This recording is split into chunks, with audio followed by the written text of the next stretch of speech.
त्यावर माझा विश्वास आहे।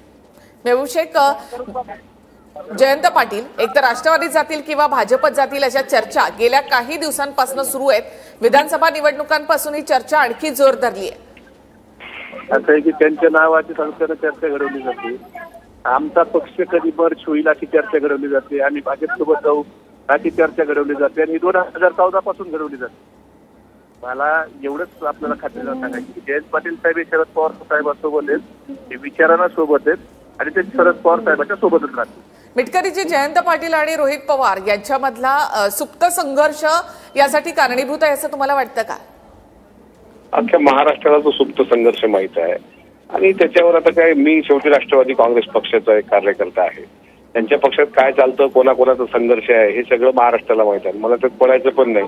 मी तुम्हाला एवढं मात्र सांगतो की गेल्या अनेक दिवसांपासून एकंदरीत तुम्ही बघितलं असेल गडकरी साहेबांचं तिथे येणं, त्यानंतर त्यांचं भाषण होणं, त्यानंतर जयंत पाटील साहेबांचं उत्तर देणं, त्या घडामोडी थोड्याशा मला वाटतायत। तर शेवटी अंतिम निर्णय त्यांचा असेल आणि येणारा काळ सांगेल। काल आहे तस्मेनं मग आज काही बोलणार नाही मी त्यावर, येणारा काळ सांगेल।